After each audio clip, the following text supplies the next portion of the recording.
On today's episode, we have our Week 9 running back rankings. I have ranked the top 40 running backs, and I've broken them into tiers. Keegan and Aidan have gone through them, and they've highlighted a few guys that they are starting and sitting. Some guys maybe they want to debate me on.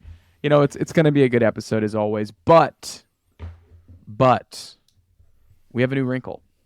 We have a new wrinkle to the Rankings podcast. During the course of this episode, Keegan and Aidan will hear this noise. Let me pull it up. It is a quick quote from the movie Hot Tub Time Machine. When they hear this noise, when they hear this specific noise, it is loaded. Oh, look what Daddy did! Let me repeat that. When they hear this noise, oh, look what Daddy did! When they hear that noise, it means one thing and one thing only. They will debate a start-sit decision of my choosing. I'm going to give them each a respective running back, and they're going to debate which one should be in my starting lineup. Keegan and Aidan will each get 1 minute to make their case. After each debate, I will award the winner, and after 1 minute, their debate will end. I'm sorry, I'm going to repeat that. Keegan and Aidan will get 1 minute to make their case. At the 1 minute mark, they will hear this noise. We do not care.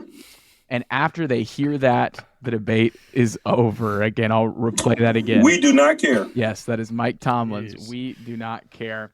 It will be best 2 out of 3. So I've got 3 of these primed up.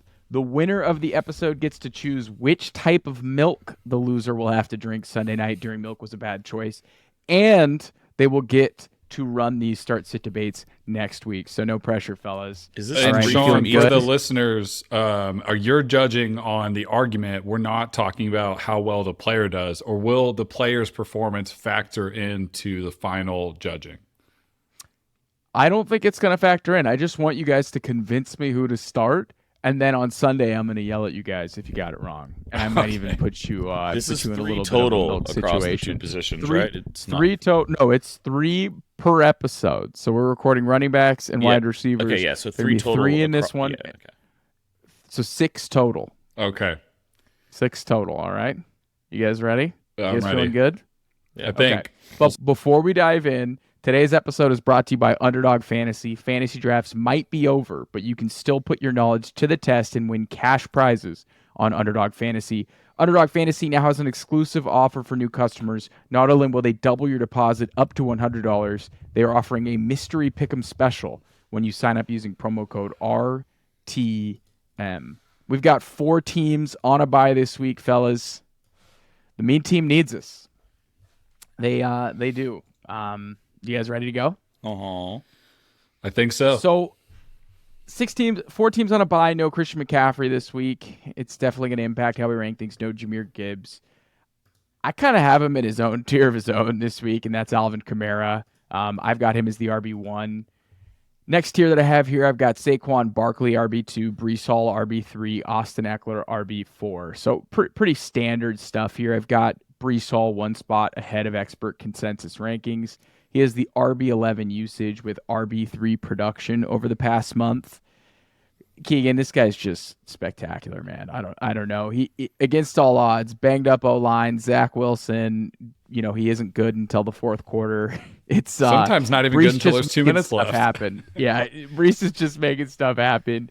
So again, Alvin Kamara RB1, Saquon RB2, Breece Hall RB3, Austin Ekeler RB4. Austin Ekeler, a nice little bounce back. Nice to see him do well as a receiver. Justin Herbert's ADOT went short last week, and all of a sudden good things happen. The next tier that I have here, RB5, Josh Jacobs, RB6, Joe Mixon, RB7, Jonathan Taylor, RB8, Bijan Robinson, and RB9, Kenneth Walker. So 2 big risers in this tier versus expert consensus rankings. One is Joe Mixon. So he's been the RB4 in usage and the RB16 in production over the past month. I just watched him kind of run all over the 49ers this past weekend, and one thing became pretty clear is the fact that Joe Burrow's healthy now. They actually get to run plays from under center. And turns out when you're Joe Mixon, it's a lot easier to produce when you're not just doing shotgun runs all game. You actually get to run downhill. You get an opportunity. And now he gets a juicy matchup against the bottom 5 Bills rush defense. So I'm super high on Mixon this week against the Bills. And then The second guy that I'm relatively high on this week is Kenneth Walker. So I've got Kenneth Walker 5 spots ahead of expert consensus rankings. He's been the RB8 in usage and the RB20 in production over the past month. I understand that Pete Carroll is like full-blown glazing Zach Charbonnet to the press, and I understand Charbo took a lot of snaps this week from Kenneth Walker against the Browns. I think that had more to do with game script and potentially Kenneth Walker's calf injury. Baltimore's gotten gashed by running backs over the past month. K9 is a big play waiting to happen at all times. Don't get cute. Kenneth Walker's a top 10 play, in my opinion. But I'll pause there at that tier. Any, questions? I mean, this is pretty aggressive Mixon ranking, so I understand if I get a little pushback here.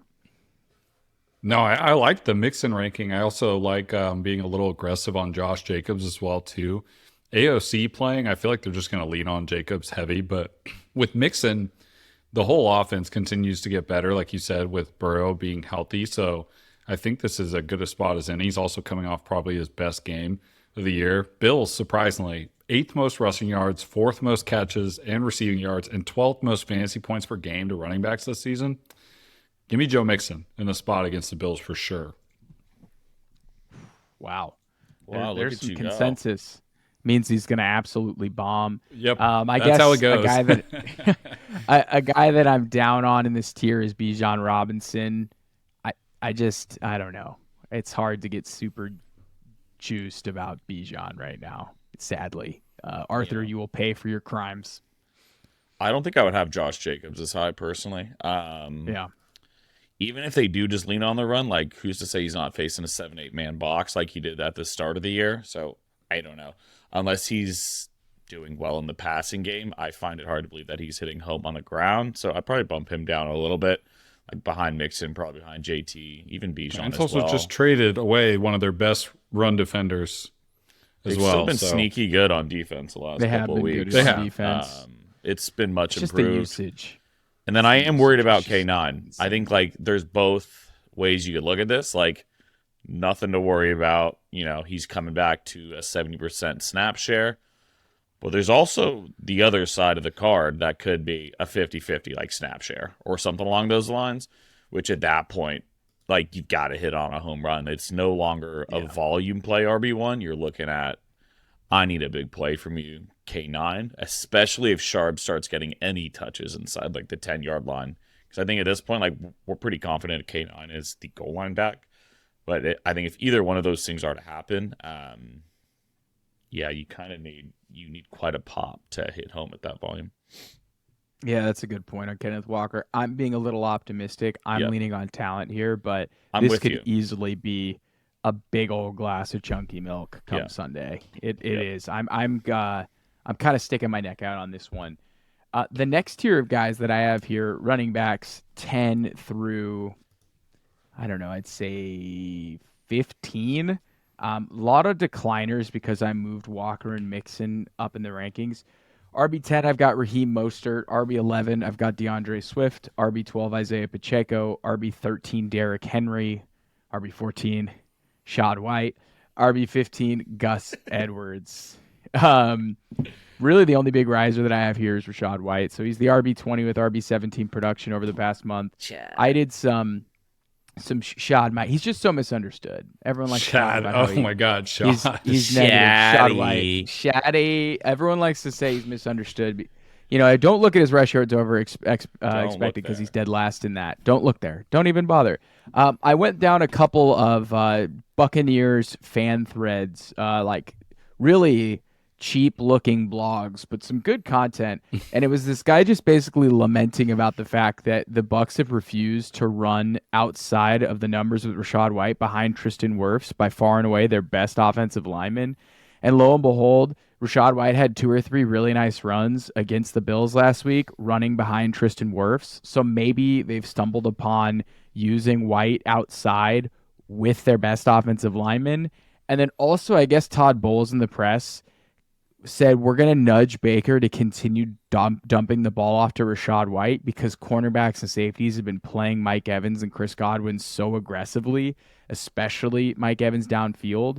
And if Baker's not taking these these checkdowns, he's essentially just leaving Rachaad White open with a lot of opportunity. And we've seen back-to-back weeks with Rachaad White over 65 receiving yards. He's got a pretty nice matchup here against Houston. I really like the usage. I think they're starting to understand how to use him. And again, the guy never comes off the field. So I'm going to be high on Rachaad White pretty much always here. And the last guy, Gus Edwards, Gus Bus. I mean, the guy just wants a load, right? He got paused. Yo, that was crazy, dude. He just wants a load. He wants all the load. So I'll pause there. Running backs 10 through 15. Any issues with how I have this ranked out? No, I don't know if I have any comments on the list of them here, or I guess the order that they're in. It'd be pretty interesting to see Pacheco and Swift kind of in this week. Dallas, obviously pretty good defense for Swift to go up to, and then Pacheco against Miami. I wonder if that game is going to be, high scoring enough where it's mostly pass script. So I'm curious how he's going to finish on the week. And then DeAndre Swift against Dallas is another one that I'm going to be interested to see this week. A guy that I'm interested in to see if the trend is going to continue is Derrick Henry. We're kind of getting to that point of the year where Tractor Cito starts going crazy, and it's time to see is Derrick Henry done, or are we officially entering that 30-degree weather where this dude just starts running over people with no arm sleeves with zero remorse? So it's an okay matchup. I wouldn't say the steel curtain is as strong as it's been in years. It's still a solid defense. But curious to see that. Thursday Night Football too is just weird. Derrick Henry having a hat trick tomorrow would just be super Thursday night, just weird stuff always happens. But in terms of the order here, I'm pretty good with that. I would maybe even put Rachaad up a little more, just given his game, his work in the passing game lately. It's 5+ targets guaranteed right now. They're just feeding that dude. Yeah, Houston's allowing 5 receptions a game to running backs right now, and about 33.1 points PPR points per game. And they're also allowing 43 yards receiving a game to the running back position. Just 43 yards and 5 receptions is 8.3 PPR points right there. If you bought low, you're feeling pretty good about yourself, because man, the first couple weeks were dark. It's dark really there, but it's dark. Don't watch him run. Also, he can't do it. He can't do it. The floor is pretty safe for running backs against Texans this year. I mean, eight different running backs have eclipsed at least 11.3 PPR points. It is a very safe floor for opposing running backs going against Houston Texans. Guys, are we gonna put Shaun on the thumbnail at this point? It's getting to that. It's getting to that level. All right, so running backs 16 through 22 here. I've got James Cook at RB16. I've got Chuba Hubbard. Here it comes. 3 spots ahead of expert consensus rankings at 17. At RB18, I've got the Pollard posse, 5 spots below expert consensus rankings. I've got Darrell Henderson Jr. here. Don't forget the junior, DHJ. RB19. DHJ. I've got Aaron Jones, RB20, Rhamondre Stevenson, RB21, Zack Moss, RB22. So elephant in the room here. It's the one everyone's looking at. Yes, Chuba Hubbard. No, I'm just playing around. Chuba Hubbard's a good play this week. It's got to be Tony Pollard, right? So Tony Pollard here, I've got him 5 spots below expert consensus rankings. A lot of people have him at the RB12, RB13 range. Over the past month, RB14 in usage, pretty good, right? I mean, we'd like to see it higher, but RB14 in usage, but Tony Pollard's just so effective, right? So he's probably, RB5, RB6. No, he's RB28 in production. They don't utilize him to his best strengths, Keegan and Aidan. He's not really catching the ball, and they're not having him do outside runs. And he now faces off against a top 3 run defense in the NFL. And the only way he is hitting home in the pass game, and the only way he's hitting home in this game is if he does it in the pass game, and if he is able to catch a long touchdown or something, maybe break a long run, but he spends most of the game in pass protection anyway. So I don't really know what to do here with Tony. Oh, look what Daddy did! I knew it. Oh, no. Oh, I've been I patiently don't know waiting, where bro. It's been that killing came me. from. I don't know what happened. Uh-oh, look what okay. Daddy did. Okay. Look where that came from. Okay, awesome. I'm gonna get the timer going. I need help with a start-sit decision, boys. Oh God, I know what it is. Aidan, you are going to debate for Gus Edwards. Keegan, you are going to debate for Tony Pollard. Oh, I want to see. God. I want to see who I should start over Tony Pollard or Gus Edwards. Keegan, you're going to go first. I have got the timer up. You have 1 minute, sir. I'll tell you when to start. You can start in 3, 2, 1. All right, Keegan. Oh, Why should you gosh. start Tony Pollard this week over Gus Okay. Edwards? I mean, heck, my case for Tony Pollard has to be all in the passing game, right? Like the only way that this works is if he's allowed to catch passes and get the ball outside of the numbers. Because when we wanted Zeke to leave, we didn't mean that we wanted Tony Pollard to only get the Zeke role. I wish I had a better argument here for Tony Pollard and why you start him, but you start him based off volume and you start him because he's behind one of the more talented offensive lines in football. And week in and week out, you have to value players that have the opportunity to play in elite offenses. So Tony Pollard's a must start always. And if they do figure something out and figure out a way to get him involved in the pass game, I feel like Tony Pollard can be a bit more of an impactful player for the Cowboys. But as of right now, his role has not really indicated that. Philadelphia has been one of the best teams against the run. We this do year. not care. I didn't even have a good argument for We Pollard. do not care. I don't have a good one. There's no way you could make a good argument for him. I would have loved to talk about Gus Bus this week, but I just want to hear Aidan talk about Gus Bus. This whole segment. All right, Aidan. Timer starts now. Why should I start Gus Edwards over Tony Pollard this week? For starters, the guy's ready for a big load, man. You've got to start something. That's got to be over something. And that's exactly what he's given your fantasy team the last 2 weeks. Back-to-back 20 pieces. The Gus Bus has emerged as a legit viable running back in that room. I personally didn't touch any of them because there was pretty much no clarity as to who was going to emerge, but it is none other than the Gus Bus. I think we're looking at a game script that's going to be pretty positive for him in terms of Baltimore and Seattle. See both teams scoring. Seattle's right around middle of the pack in terms of fantasy points per game to the running back position. So I see this as a good spot for him, given that he gets the same type of usage. I think Gus Bus, I don't see him finishing any lower than running back 15. I think it's a pretty safe floor, given the large load size that is going to be expected at home in Baltimore, Maryland. We do not care.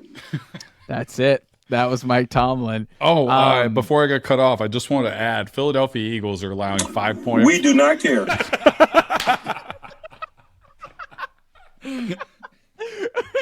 I have so much power now. You've gone too far. What were you saying about Philadelphia being a rough matchup, though? I won't. I'll pause with the we do not care. They're allowing 5.4 receptions to running backs a game right now and about 33.6 yards. So it is possible for Tony Pollard to pick up some receiving work in this matchup. But the points per game that they're allowing to the running back positions is not good. I almost told myself in the middle of that argument that I'd rather just start Gus Bus. It's a tough look. It's a tough look. I don't think I would, but I think there's a better argument for Gus, but I'd rather start Tony, right? Like, I don't know. It feels wrong. It feels I feel dirty, you know. It's plain and simple. I feel dirty. Yeah, it's a rough spot, honestly. I think you have to keep riding Pollard at this point, but I just think the reason why I chose these two is because Gus, it's just incredible that he's doing this at this point, and obviously he wants a big load, so you gotta shout that out. It's just crazy he's RB15. It's a tough matchup. I think I'm gonna go with Keegan here. Keegan is going to win round 1. Congratulations, Keegan. That's you know how that's I know that's stinky because that was such a bad, compelling argument. It was basically just play players who play on good teams and hope. I thought I bagged it. I thought I bagged You bagged it. Aidan did spend the first about 15 seconds just saying because the bus has left the station. The bus has left the station. Okay. The magical school, moving, Gus. Yeah, moving on to our next Fuck. tier here. And again, that tier was running backs 15 through 22. Running back 23 here is... Uh-oh, look what Daddy did. Not again. Uh-oh, look what Daddy did. Not a back-to-back. Oh, who's got control over this? Wow, I didn't expect to get the keys like this back-to-back here. I've got one for you, and this one is awful because it's two guys who clearly have a role, but we don't know weekly what their running back share is going to look like. So, Aidan, I want you to advocate for Zack Moss, and Keegan, I want you to convince me why I should start Kareem Hunt. Dude, you should have given me Zack Moss. I was prepared for that one. Come on, I'm ready to Let's talk go. Zack Moss right Do you now. want Zack Moss? Do you want him? No, I got Zack Moss. What? Oh, no. Oh, no. Nice try. All right. Aidan, I'm going to let you go first. I'm got going my to give notes Keegan a for you, minute to Zach. furiously look up Kareem Hunt notes right now. Okay, Aidan, timer starts in 3, 2, 1, go. Why should we start Zack Moss over Kareem Hunt this week? So Zack Moss, many thought was going to be an afterthought once JT returned, and that just hasn't happened. In 2 out of 3 games, he's still scored at least 14 fantasy points, got in the end zone 2 out of those 3 games, continues to see usage in the 40 to 50% range, and I don't think that's going anywhere. JT clearly has injury history. We all know that. They're not going to go give him 70, 80% of the touches, and Zack Moss has shown he's good. His matchup 2 this week, absolute slam dunk. Love it. Carolina has given up the second most, you heard that, second most amount of points to the running back position. So I think both of them are going to eat, but Zack Moss going to get a good half of that. I think he's a great play. Dude, he's running back 4 on the year. Like, he's been legitimately good. And he's been too good to be on your bench at this point. I have him in a league, and I haven't taken him out of the lineup in like 6 weeks. It was like a gag at first. We do not care. God, dude. It's scary knowing that's coming. Okay. Zack Moss is in the starting lineup. I love that debate. All right, Keegan, tell me why Kareem Hunt should be in the starting lineup this week. All right, so we're just going to kick things off by saying Arizona's allowing the third most fantasy points to running backs this year. 9 different running backs have scored at least 13.7 PPR points against the Cardinals this season. 4 different running backs have eclipsed 100 yards against them. 2 more of them on top of that have eclipsed 80 yards against the Cardinals. 5 running backs have had 19 or more expected PPR fantasy points based off usage against the Cardinals. And 4 players have scored 20 or more PPR points. 18 have scored double digits on the Cardinals this year. I think Cleveland is set up for a pretty smash spot. Also, Kareem Hunt is currently first in the NFL in short yardage success rate on a minimum of 10 carries. So that's 3 yards or fewer to go. I think Kareem Hunt and Jerome Ford are both great starts this week. But if Jerome Ford is still unhealthy and a little banged up, Kareem Hunt is a surefire start this week against a very weak Arizona. We do not care. I tried to get it so I wasn't talking during the argument. Wow. I am going to have to give Aidan the win with Zack Moss. Very valiant effort. I had both of them on my guys that I was higher on than the rankings. Okay. I had notes ready to rip for both of them. While we're on this, it's such good matchups. I know, and you already talked about Jonathan Taylor, and I love that he's ranked so highly this week. But Aidan mentioned a lot of good stats. Zack Moss has scored at least 14.4 PPR points in 3 of 4 games with Jonathan Taylor in the lineup, and has 4 touchdowns in that same span. He's also got at least 12 touches in those outings. The Carolina Panthers have had 3 different running back duos meet an 11.2 PPR point mark in a single game. 3 different running back duos. So I think Taylor and Zack Moss are both going to be startable this week, and both should have very good opportunity. Also, the Colts are second in the NFL in RB expected points and usage in weeks 5 through 8. It's so cool. It's insane. RB 19 usage, RB 7 production over the last month for Zack Moss. Dude has just been ultra efficient. God, got him dude, at I thought you were about to RB23 ask us this to talk about Brian Robinson. No, No, I thought you were going to give me wasn't Aaron gonna do Jones. I was just going to say, give me the milk. Give me the milk because I don't care. No. Okay, so running backs 23 through I'd say 33. You've got Brian Robinson, RB23, Kareem Hunt, RB24, Jerome Ford, RB25, Emari Demercado, 26, Jaylen Warren, 27, Najee Harris, 28, Royce Freeman, 29, Deontay Foreman, RB30, A.J. Dillon, RB31, Devin Singletary, RB32, and Cam Akers, RB33. A lot of moving up and down the rankings here because I'm just so low on Alexander Madison, and I've got Madison at RB34, 9 spots below expert consensus rankings. He still outpaced Akers in touches, but he lost valuable goal line work, and he doesn't score at the goal line anyway when they give him the ball. He's just, their run game sucks. He now is in a bad offense, helmed by a backup QB, facing off a great run defense against Atlanta. Like, no thanks. Big movers. I have Devin Singletary 4 spots ahead of expert consensus rankings, and I have him 7 spots ahead of Dameon Pierce. Dameon Pierce did not practice today, Wednesday, with an ankle injury. I think there's a legitimate chance that Devin Singletary gets the starter's role this week, and he may just take it moving forward, unfortunately. And then I'm always above Jaylen Warren. Jaylen Warren at RB27. I've got him 4 spots ahead of expert consensus rankings. RB34 production, RB39 usage, better than Najee Harris. I mean, Najee Harris is kind of in line. He always scores more in PPR fantasy points outside of 1 week. So that's really my big movers and risers. I guess A.J. Dillon too, who's been pretty solid, but it's kind of an unremarkable tier here, this 23 to 34. Any other guys real quick in this range that you like or don't like before we jump to kind of like scraping the bottom of the barrel? Don't love Demercado this week. Don't love Warren practice today or Najee this week either. Those are all 3 of those guys just have terrible matchups. I mean, Najee and Jaylen Warren would need a home run play. Tennessee's only allowed 1 player to rush for more than 68 yards in the year, and it was Zack Moss, and he had 165 on some real king shit. They've also only allowed 4 rushing touchdowns in 7 games, and Najee being the passing work guy, same with Warren, but they've allowed the fewest catches and the second fewest receiving yards to backs on the year. So I'm good off the Steelers' backs this year. And Demercado, it's Cleveland, similar situation. They also have Clayton Tune playing. I don't know that. Tuned up. Looney Tunes, baby. I think Kyler will play this week. He'll get in.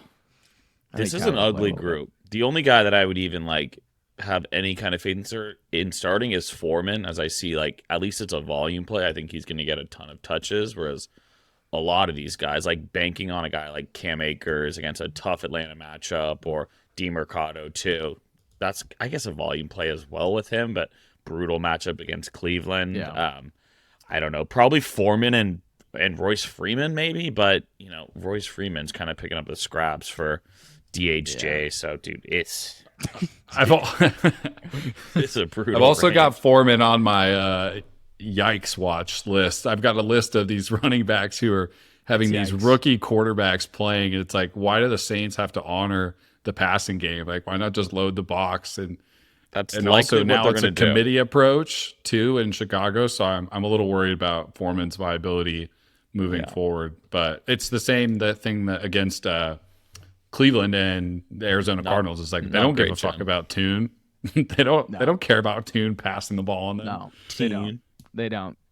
And Demercado's only going to get home if he gets pass work. But I mean, the volume, what did he get 20 touches last week? So 20 plus. So you could do a lot worse with 4 teams on a bye. The last tier that I have here, pretty upside based. RB35 Roschon Johnson, RB36 Tyjae Spears, RB37 Justice Hill, RB38 Ezekiel Elliott, RB39 Dameon Pierce, who is 9 spots below expert consensus rankings. I don't think he's going to play this week with an ankle injury. Could be wrong, but it just feels like the pathway is clearing a little bit for Devin Singletary. And then RB40, I've got Tyler Algier. Another guy that I want to highlight is Tyjae Spears. He's somebody that, look what Daddy did. No way. Look what Daddy did. Wow, this one is for the final. This one's for the win for running back rankings this week, boys. This is for the dub. 2 out of 3. This is for the win. I don't have a minute for any of these guys. Aidan, I am assigning you Cam Akers. You get to talk about Cam Akers. Oh, Keegan. thank God. Keegan, you get to talk about Tyjae Spears and why you should start Tyjae Spears this week over Cam Akers. All right, Aidan, I'm going to have you go first. You go first here. Keegan got the first dub, so he gets the advantage to that. So, Aidan, I'm going to put you on the clock in 3 seconds. 3 seconds here, all right? You get. I'm gonna ready. I'm ready. All right. Let's do this in 3, 2, 1, go. Oh, it's going. So the good news for Cam Akers is the other guy in the running back room is terrible. Alexander Mattison cannot be trusted in the red zone, which we saw last week. Cam Akers in the end zone. Welcome to Minnesota, brother. The carries have gone up the last 3 weeks, so we are seeing a bigger role in the offense. Rookie QB, so we're gonna run the ball. We're going to run the ball a lot. We're going to run, maybe get some screens involved. Cam Akers, we're going to get you the ball a lot. You're going to touch the ball a ton. Don't you worry. You're going to get 12 to 15 touches. And you're getting in the end zone, brother. You're going to go help out your rookie QB, and you're going to finish it as running back 20 on the week. So Cam Akers, saddle up, brother. That's all I got. Oh, I hit We Do Not Care. It didn't play. Thank God. Oh, geez. Oh, it didn't play. What's going on? Okay. I'm going live. It didn't cut you off. This is a nightmare. All right. Keegan, I'm gonna start. Maybe We Don't Care will go. Who's Keegan doing? I was too caught up in Tyjae Spears. Oh, lucky. Let's go. Tyjae Spears, Keegan. You're on the clock. Okay, so Tyjae Spears, the argument here is for and against Will Levis. They will have to play a much better cornerback room this week. I don't believe that Will Levis will be able to air out the ball as much. I feel like they will be depending on Tractorcito and the run game to get things going against Pittsburgh. Now, Pittsburgh has been a pretty good defense, but they are allowing around 30 yards receiving a game to running backs and about 3 receptions. So Tyjae Spears and PPR can hit home just by snagging a couple balls and trying to hit home on those runs. Steelers have given up at least 1 rushing touchdown to 4 different players this season, but they haven't given up more than 1 rushing touchdown to any opposing players this season. So it's either got to be him or Henry this week. But I think the argument for him just be Will Levis, second game of the career, probably going to be more overwhelmed. Joey Porter Jr. is a very good cornerback. I don't think they'll be able to attack the Steelers through the air quite like that they did last week in Will Levis's miracle 4-touchdown game. So I think they're going to be heavy on the running back usage. All right. It's not playing. Thank God. It hurts when you hear that. Such a bummer. That's It's such a terrifying. bummer that It's it terrifying. broke. It broke on the last one. Okay. I thought Cam Akers was going to be the start. I think I'm putting Tyjae in the lineup. There's no way you Keegan, went into you that convinced thinking me. Cam Akers You versus convinced me. Atlanta was the start. Yeah, but volume, and he's against the Steelers. I went for it. Keegan, you get to choose. Well, Aidan gets another chance now to rebuttal here in the. I feel like Danny wide receiver McBride show. in This Is the End, given a gun with blanks. I was fucked regardless. There was 0% chance of success in that. He starts shooting everyone. He's like, damn it, they're blanks. You're telling me James Franco didn't suck any dick last night? No, I know y'all are tripping. But that is it for our running back rankings. Our running back rankings are in the show notes. Feel free to reference them. Before we jump, Keegan, our victor, anything to say to the listeners? Man, I just hope nobody starts Cam Akers or Tyjae Spears this week. That'd be a bummer. Where's the fun in that? All right, thank you everybody for tuning in. Make sure to check out our wide receiver rankings on this feed. Until next time.